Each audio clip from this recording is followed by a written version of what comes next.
नीतीश की कुर्सी पर जो नजर डालेगा, जो नीतीश को रिटायरमेंट की सलाह देगा, नीतीश उसे कतई बर्दाश्त नहीं करेंगे। अपने सबसे भरोसेमंद केसी त्यागी को नीतीश ने जेडीयू से निकाल दिया है। केसी त्यागी जेडीयू के बड़े नेता थे। एक दिन पहले ही उन्होंने प्रधानमंत्री नरेंद्र मोदी को चिट्ठी लिखी थी और नीतीश के लिए भारत रत्न की मांग की थी। नीतीश समझ गए थे कि भारत रत्न की मांग नहीं है, बल्कि उनके लिए जबरिया रिटायरमेंट की पिच तैयार करने की कोशिश की जा रही है। नीतीश ने बिना देर किए केसी त्यागी को बाहर का रास्ता दिखा दिया है।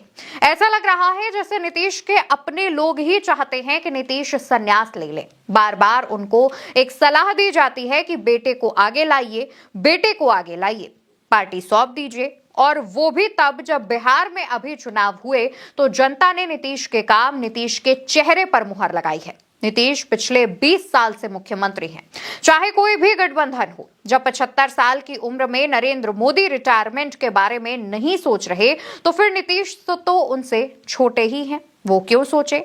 चुनाव के पहले तो नारा था कि 25 से 30 फिर से नीतीश। फिर ऐसा क्या हुआ कि 2026 के पहले महीने ही ये बार बार कहा जा रहा है कि अब निशांत को आगे लाइए, लेकिन अब बात इसके आगे भी पहुंच गई थी। नीतीश की पार्टी के सीनियर नेता और उनके भरोसेमंद केसी त्यागी ने ही प्रधानमंत्री को चिट्ठी लिख दी और चिट्ठी लिखकर मांग की थी कि नीतीश जी को भारत रत्न दे दिया जाए। यानी सीधे शब्दों में नहीं, मगर उन्होंने इशारा किया है कि भारत रत्न दीजिए। फिर उसके आगे का क्या है? नीतीश जी को सम्मानजनक विदाई मिले, मगर नीतीश भड़क गए। वैसे भी बीते कुछ दिनों से वो केसी त्यागी से नाराज चल रहे थे। मौका मिल गया, चिट्ठी की नाराजगी फूट गई और त्यागी को आउट कर दिया गया। बात समझ लीजिए, नीतीश को कोई कुर्सी से उतरने की, रिटायर होने की सलाह देगा तो वो पार्टी में नहीं रह पाएगा। इस घटना ने पार्टी के अंदर ही नीतीश के विरोधियों को कड़ा मैसेज दे दिया है। पार्टी प्रवक्ता नीरज कुमार ने साफ कहा है कि केसी त्यागी जी क्या बोलते हैं उससे जनता दल यूनाइटेड का कोई लेना देना नहीं है। वहीं प्रवक्ता राजीव रंजन के हालिया बयान से यह साफ हो गया है कि जेडीयू का अब केसी त्यागी से कोई औपचारिक संबंध नहीं रह गया। जेडीयू सूत्रों की माने तो दोनों के बीच सम्मानजनक अलगाव हो चुका है। केसी त्यागी पार्टी के सीनियर लीडर रह चुके हैं, इसलिए जेडीयू ने उनके खिलाफ कोई औपचारिक अनुशासनात्मक कार्रवाई नहीं करने का फैसला लिया है।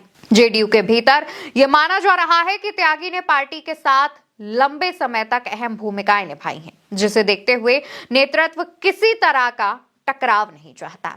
पार्टी सूत्रों के मुताबिक केसी त्यागी अब जेडीयू की नीतियों, फैसलों और आधिकारिक रुख का प्रतिनिधित्व नहीं करते हैं और भविष्य में पार्टी की ओर से जारी होने वाले बयानों में उनकी कोई दखलंदाजी नहीं होगी।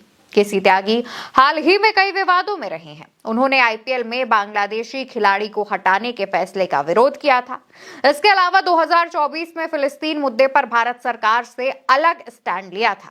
अग्निवीर समेत विभिन्न योजनाओं और मुद्दों पर भी उन्होंने सवाल उठाए थे, जो पार्टी की आधिकारिक लाइन से अलग नजर आ रहे थे। पार्टी के अनुभवी और सीनियर लीडर किशन चंद त्यागी को मई 2023 में राष्ट्रीय प्रवक्ता के साथ ही विशेष सलाहकार नियुक्त किया गया था। उनके इस नियुक्ति के संबंध में जारी बयान में कहा गया था कि त्यागी के संगठनात्मक अनुभव का लाभ उठाने के लिए बिहार के मुख्यमंत्री और पार्टी के प्रमुख नीतीश कुमार ने उन्हें पार्टी का विशेष सलाहकार और मुख्य प्रवक्ता नियुक्त किया है। पार्टी लाइन से अलग दिए बयान के कारण हुए विवादों के चलते उन्हें सितंबर 2024 में राष्ट्रीय प्रवक्ता पद से इस्तीफा देना पड़ा था। हालांकि उन्हें इस्तीफे के पीछे निजी कारण बताया गया था। अब देखने वाली बात तो यह होगी कि केसी त्यागी को जेडीयू से निकाले जाने के बाद जेडीयू के नेता क्या इससे कुछ सबक लेते हैं, या फिर इसी तरीके से नीतीश कुमार की रिटायरमेंट की जो बात करेगा, नीतीश कुमार उसके साथ ऐसा ही सलूक करेंगे। आपको क्या लगता है? आप क्या सोचते हैं? इसका जवाब कमेंट सेक्शन में दीजिएगा। फिलहाल के लिए हमारी इस खबर में इतना ही। किसी और दिन हाजिर होंगे ऐसी ही कोई बड़ी खबर के साथ। नमस्कार।